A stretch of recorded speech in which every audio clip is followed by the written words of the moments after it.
Finally, under lifestyle, Uche Aigbe, the presiding pastor of the House on the Rock Church in Abuja, who caused a stir on Sunday after he climbed the pulpit with an AK-47 rifle, was arrested on Monday by the Federal Capital Territory Police Command.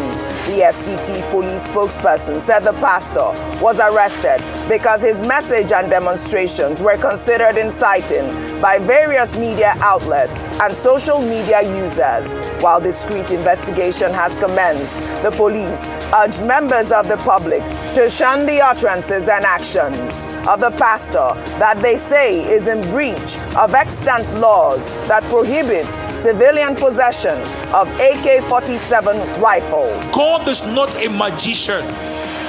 God is not a diviner. Yes, he knows everything from the past to the future, but he does not use your past to manipulate you. That is why we need to carry our guns and defend our faith.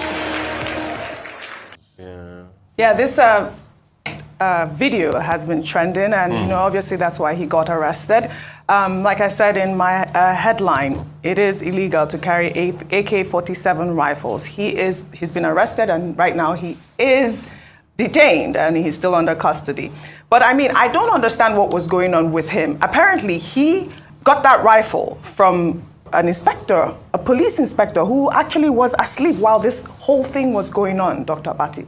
What do you make of this story? Well, the law says for you to carry a gun, you have to get a gun permit from the police, the appropriate authorities.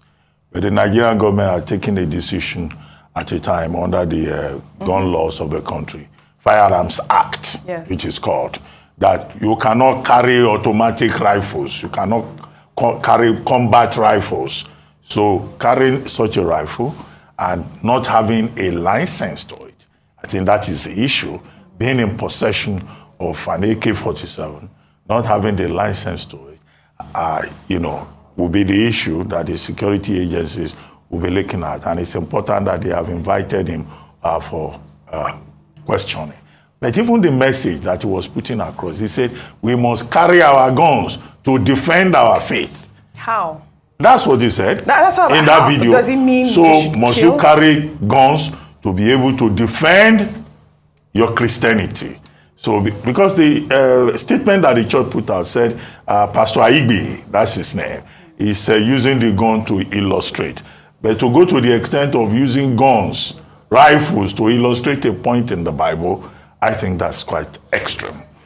I mean, these are people who preach that Jesus died on the cross, as we all know, and that God has taken away all our sins by sacrificing himself. And yet you find these latter-day pastors, they not only now carry guns, they also use sirens. They go about with bodyguards. And look at how he's carrying that gun in what looks like a menacing manner. We just know, we've been told that it was not loaded.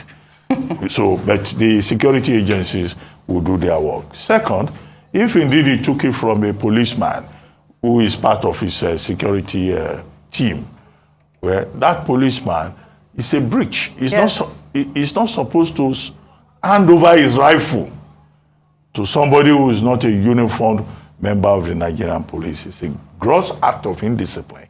And that particular police officer or security officer may lose his job in the process.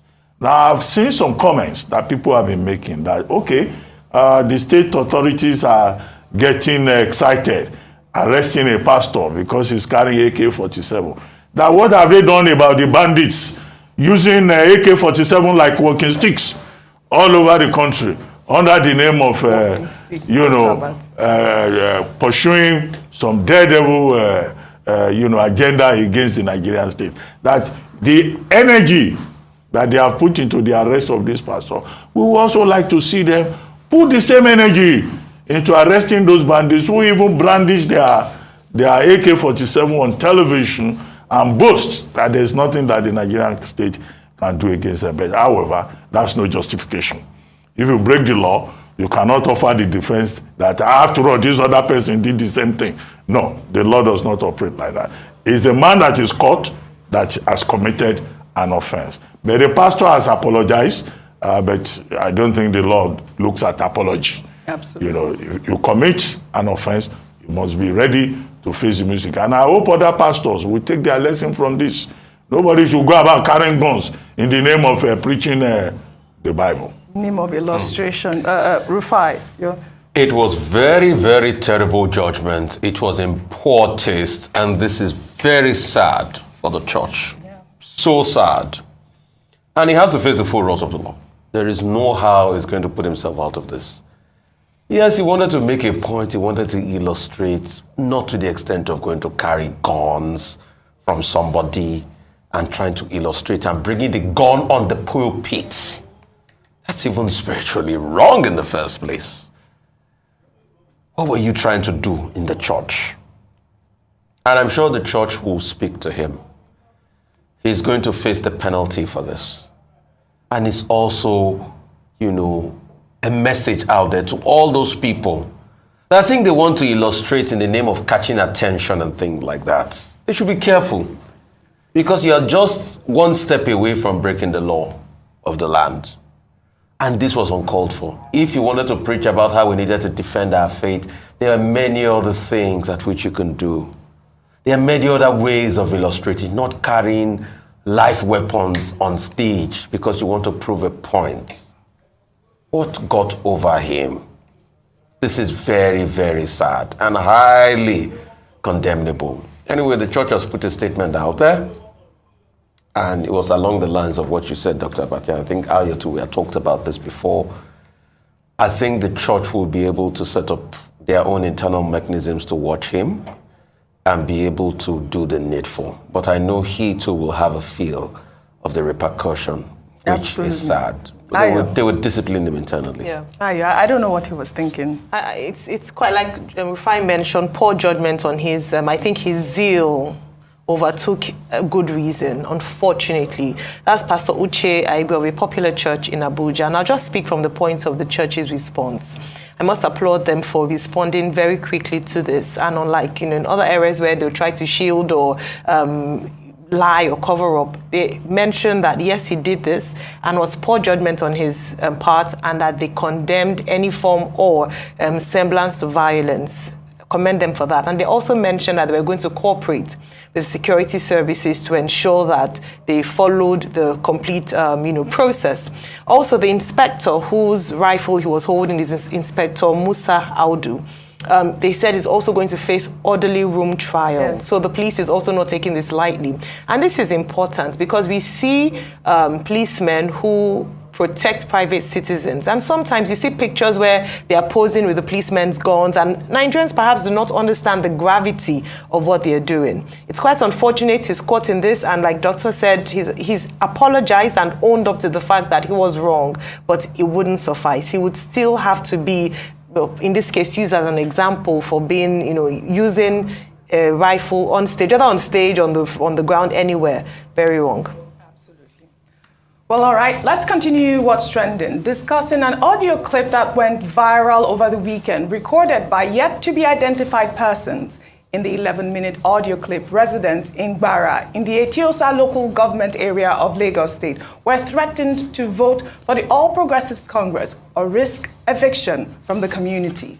The spokesperson of the Lagos State Police Command, Benjamin Hundeyin, on Sunday confirmed that the police were carrying out a forensic analysis on the audio to identify those behind it. Let's take a listen to a short clip of the audio before we come back for a discussion. What you are going to do, because I know that some of you may not be voting here, but you'll be voting in different other places. For you to continue to do business here, we must see who you voted for. We must see it, yo. We must see it. And when you are voting, you have your phone. You can snap the party you voted for. It is secret ballot. You collect you do your bimodal, you take your card, you vote. When you vote, snap what where you voted for. If you did not see APC there, you are in trouble. We will fight.